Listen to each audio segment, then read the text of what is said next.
Are you ready?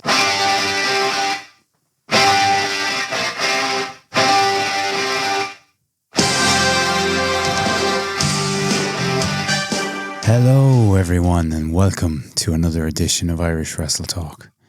And today we're going to take a look back at one of the most famous rivalries of all time. The clash of champion versus champion, face versus face, which split fans right down the middle when the immortal Hulk Hogan and the power of Hulkamania clashed with the Ultimate Warrior and the power of the Warriors. A storyline such as this was quite unique and unheard of at the time. We had two of the top babyfaces in the company going head to head against each other in a WrestleMania main event, and the eyes of the world were fixed on it. Hogan was the top star in the company and in wrestling in general. He was the main man of the golden generation, and he'd ushered in a whole new era of pro wrestling. He was such a big star that many people who didn't even know about wrestling at the time had heard about him. And the Warrior was a force of nature, a colourful character full of energy and intensity, and had also become a real fan favourite with his face paint, long hair, tassels and outright craziness that attracted many fans. His physique was probably the best in the business at the time from his background in pro bodybuilding, and he looked superhero-like and blended in well at a time when heavy metal and rock were the genre of choice amongst many of the young fans. And Hogan had carved his path from the early to mid 1980s right through to the 90s and held a lot of clout within the WWF, with a big say in storylines and the day-to-day runnings of the company. But Vince could see the turning tides and the popularity of the Warrior and how he had now become a clear fan favourite.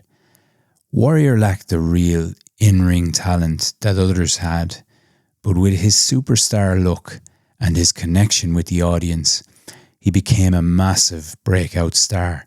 And of course, Vince could see all those dollar signs in front of him and what could be good for business and the possible potential. But for this clash to happen, Hogan needed to be on board with it 100%. And it seemed like he liked the idea of the Warrior behind the scenes.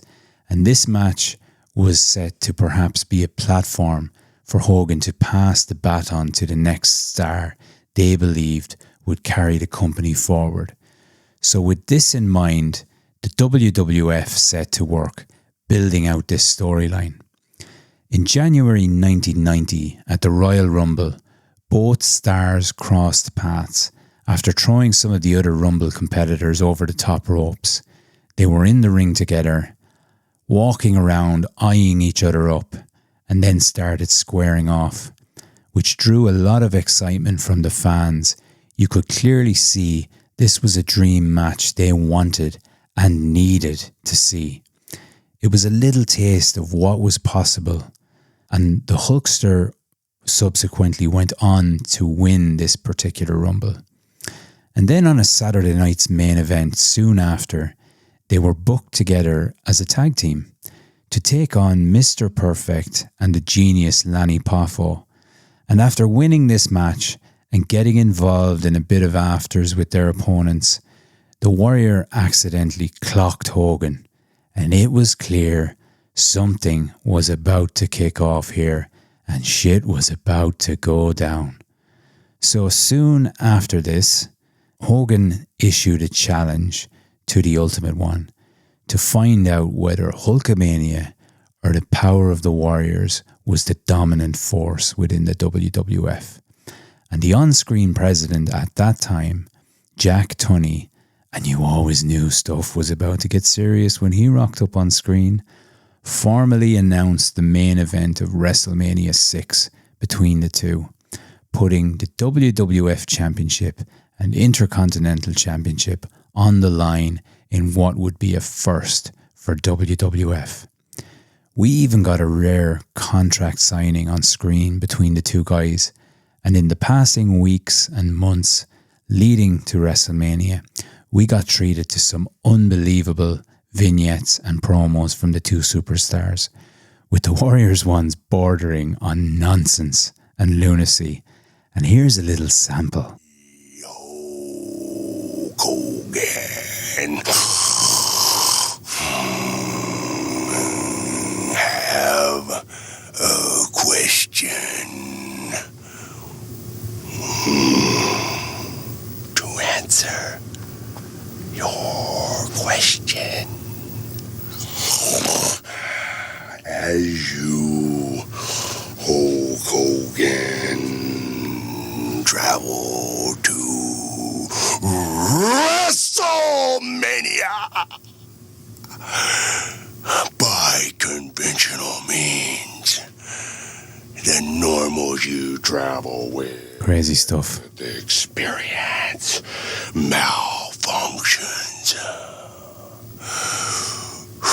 As you realize all that is left is total self-destruction.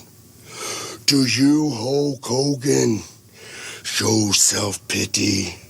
Do you, Hulk Hogan, try to reason why? Do you, Hulk Hogan, try and comfort the normals that have even more? And that goes on for another many minutes. And then we had Hogan firing back with the likes of this. You know something, Ultimate Warrior? Me and all my Hulkamaniacs have had it right about up to here with all your Frankenstein talk, man. We're tired of hearing you grovel for words. We're tired of watching you search for thoughts, brother. And I'm tired of hearing you talk about injecting all of my Hulkamaniacs with a poison, brother, that'll turn them into the darkness and make them run from the light. Let me tell you something, Ultimate Warrior. January 23rd, 1984, in Madison Square Garden, brother, when I won the Crazy. They were talking about injecting stuff, but there's certainly something getting injected there, that's for sure. Mental stuff. But it was box office all the same, and us fans just couldn't get enough of it. We wanted it hooked to our veins. And meanwhile, both characters still played their babyface role extremely well, as each would run out to help the other against various heel opponents they were facing off against, as if they were protecting each other for the main event in some way. Surely not. But fans were going nuts for this and were totally divided with where their allegiances lay, and it all helped build the storyline up to epic levels. And finally the day arrived. We eventually got to Mania on April 1st in front of a packed 70,000 in the Sky Dome in Toronto.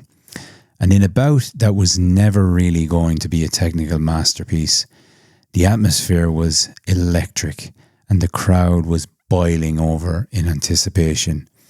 And we went through all of the headlocks, the shoulder barges, the clotheslines and the various holds, and even some tests of strength.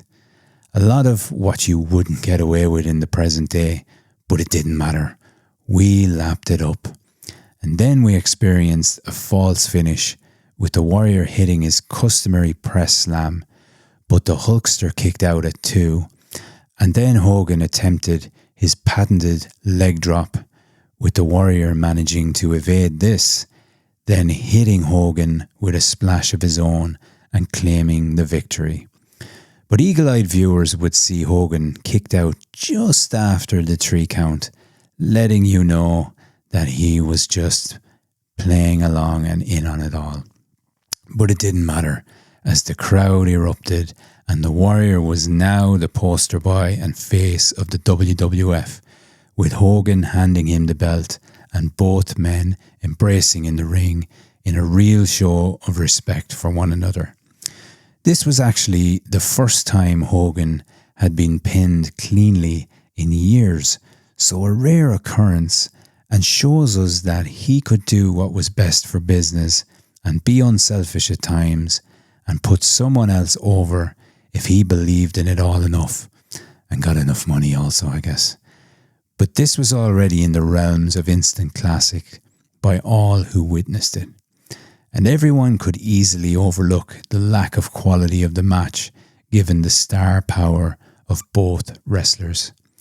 And both stars went on different paths after this, and Warriors Rise didn't really work out the way Vince McMahon had planned in the months following this for various reasons. And years later, they would actually clash once again in WCW. But this storyline will never be forgotten for the sheer excitement that surrounded it and the divisive nature pitting two massive babyfaces against one another, and something very rare at the time, but also something we'd come to see much more of in the coming years.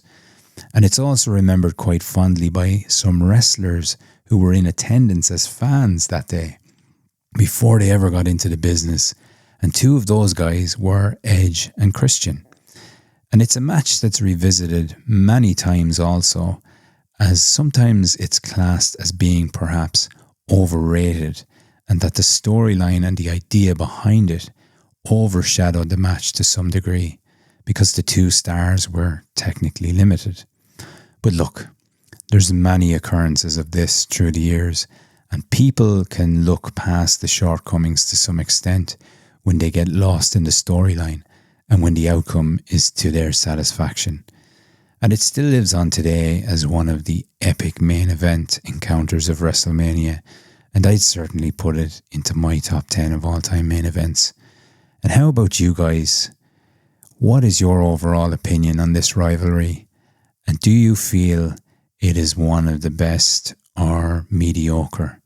Make sure to let me know. And thanks once again, guys. And if you're a wrestling fan and you enjoy this content, then please like, follow, subscribe, share, etc. And I'll be back soon with some more wrestling content. And until next time, take care and keep grappling with greatness.